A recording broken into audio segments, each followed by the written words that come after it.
आदाब, नमस्कार। आप सभी को संदीपन का ढेर सारा प्यार। तो दोस्तों, शाम के बज चुके हैं 7, हम और आप हो गए हैं साथ।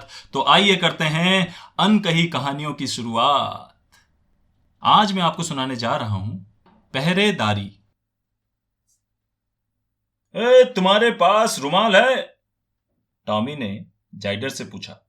टॉमी का यह पूछना ही था कि जाइडर के साथ साथ वहां खड़े सभी कुत्ते हंस पड़े। जाइडर बोला, हमें भला रुमाल की क्या जरूरत? वो मुझे थोड़ी सर्दी हो गई है और मेरी नाक भी बह रही है। टॉमी ने पंजे से अपने नाक खुजलाते हुए बोला।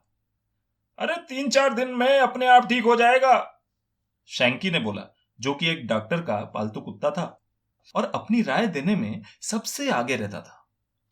अरे आखिर हमारी ये इतनी लंबी जीभ किस दिन काम आएगी? शेरू ने अपने जीभ से मुंह चाटते हुए कहा। छी शेरू, तुम बहुत गंदे हो, जाइडर बोला, जो कि वकील साहब का पालतू कुत्ता था। हाँ, ये कोई हमारी तरह बढ़िया बांग्ले में थोड़ी रहता है, इसको भला तमीज का क्या पता है? बोंजो ने कहते हुए अपने मालिक की तरफ देखा, जो पुलिस की वर्दी पहने अभी भी अपने दोस्तों के साथ पार्क का चक्कर लगा रहे थे।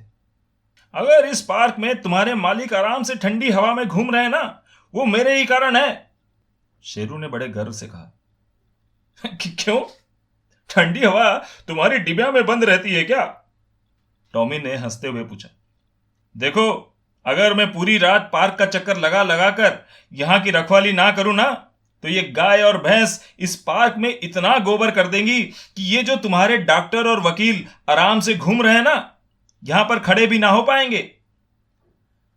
शेरू ने तुरंत ही जवाब दिया।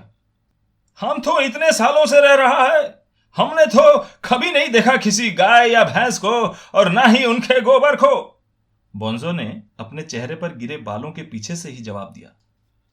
ओ, क्योंकि तुम ठहरे अमेरिकन पता नहीं कहां से आए हो कि पूरे शहर भर के कुत्तों के बाल अकेले खुद ही लगाए घूम रहे हो, शेरू ने बोंजो को घूरते हुए कहा।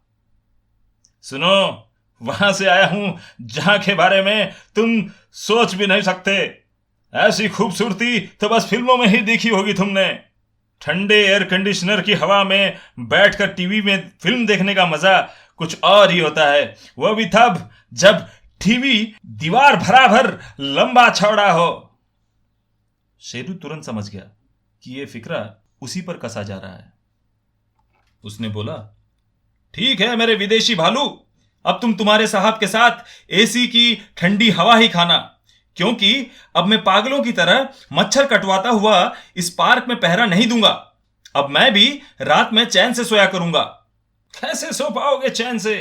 रात के 11 बजते ही पूरे गली के कुत्तों के साथ ऐसी चुस्ती फुर्ती से भागने लगोगे जैसे घुड़दौड़ में भाग ले रहे हो, बोंजो ने गंदा सा मुंह बनाते हुए कहा। हाँ, मेरे मालिक कहते हैं कि इन कुत्तों की ना तो कोई जमीन है और ना ही कोई जायदाद। पता नहीं हर रात ये सब आपस में क्यों लड़े मरे जाते हैं, वकील साहब का कुत्ता जाइडर बोला। शेरू ने सबको खा जाने वाली नजरों से देखा और बोला, अमीरों के कुत्तों, ये टीवी और एसी तुम लोगों ने नहीं कमाया है, तुम सब अपने मालिकों के दम पर इतना बोल रहे हो। अगर मुझे भी सही समय पे किसी ने सड़क से उठा लिया होता ना, तो आज मैं भी किसी के बड़े बंगले में बैठा होता। अगर तुम बड़े बंगले में बैठे होते तो फिर पार्क का गोबर कौन देखता, जाइडर ने हंसते हुए कहा। इसी के साथ सभी कुत्ते ठहाके मारकर हंसने लगे। बेचारा शेरू खिसिया गया, उसे कोई जवाब नहीं सूझ रहा था। वो बताना तो चाहता था कि पार्क के सामने वाले घर की आंटी उसे कितना प्यार करती है। उसने एक बार नहीं बल्कि 2-2 बार उनके गले की चेन खींचने वाले चोर को पकड़वाया था और आंटी के साथ पेपर में उसकी फोटो भी छपी थी। पर शेरू की आंखों में आंसू आ गए। अगर वो एक भी शब्द बोलता तो शायद रो देता, इसलिए वो चुपचाप वहां से चला गया। ये देखकर टॉमी बोला, तुम लोगों ने शेरू के साथ बहुत गलत व्यवहार किया है। ओ, शेरू एक सड़क का कुत्ता है, तुम उसके पीछे हम लोगों से दुश्मनी मत लेना, जाइडर ने कुछ तेज स्वर में बोला। तभी दूर से सबके मालिक आते हुए दिखाई दिए और सभी कुत्ते खुश होते हुए पूंछ हिलाने लगे। मालिक भी अपने कुत्तों को देखकर ऐसे खुश हो रहे थे मानो बचपन में कुंभ के मेले में बिछड़ने के बाद आज ही जाकर मिले हों। सब हंसते मुस्कुराते अपने घरों की तरफ चल दिए। अगर कोई उदास था तो वो था शेरू। वह चुपचाप पार्क में पड़ी एक बेंच के नीचे जाकर लेट गया। शाम को जब कुछ गाय और भैंस वहां से निकली तो पार्क में हरी भरी घास देखकर उनके मुंह में पानी आ गया, पर शेरू के डर के मारे उनकी पार्क के अंदर जाने की हिम्मत नहीं पड़ रही थी। पर जब बहुत देर तक शेरू कहीं नजर नहीं आया तो वे पार्क के अंदर चले गए और नरम मुलायम घास पर टूट पड़े। आज जाकर उनका बरसों का सपना पूरा हुआ था। जी भरकर उत्पात मचाने के बाद सबने आराम से जहां तहां गोबर किया और अगले दिन फिर आने का सोचकर वहां से चल दिए। शेरू को पार्क की दुर्दशा देखकर बहुत रोना आ रहा था। पार्क उसे अपने प्राणों से भी अधिक प्रिय था, पर आज तो जैसे उसे किसी ने जंजीरों में जकड़ दिया था। वह बस आंखें बंद करके लेटा रहा। रात में गली के कुत्तों की भी भौंकने की आवाजें नहीं आई और एक सूने घर में चोरी हो गई। पर भला बंगले में रहने वालों को सड़क के कुत्तों की वफादारी और मेहनत कहां पता थी। वे सब तो खुश थे कि आखिर गली के कुत्तों ने रात में चुपचाप रहना सीख लिया। अगले दिन सुबह टॉमी, बोंजो, जाइडर, शैंकी सब अपने मालिकों के साथ पार्क के गेट पर खड़े थे। सारा पार्क तहस नहस कर दिया है, डॉक्टर साहब मुंह बनाते हुए बोले। गेट से लेकर पार्क के अंदर तक गोबर ही गोबर है, वकील साहब ने मुंह पर रुमाल रखते हुए कहा।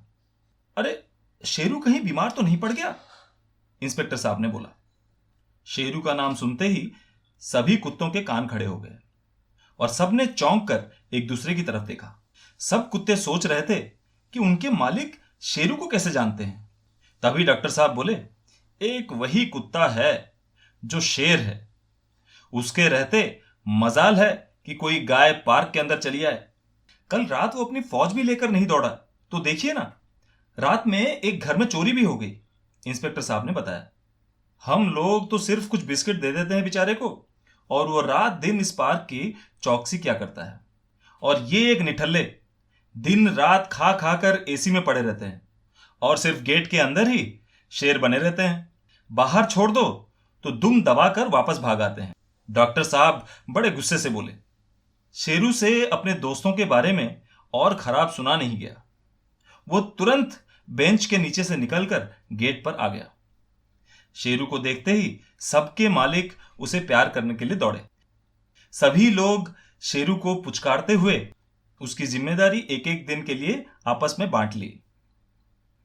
तो दोस्तों, इस कहानी से हमें यह सीख मिलती है कि कई बार किसी के होने से हमें उसके महत्व का पता नहीं चल पाता है, पर जब वो कहीं चला जाए तब कहीं जाके उसकी अहमियत पता चलती है। तो दोस्तों, ये थी हमारी चौथी कहानी। कल फिर मिलेंगे इसी समय इसी जगह अनकही कहानियों के साथ। खुश रहिए, सुरक्षित रहिए। नमस्कार।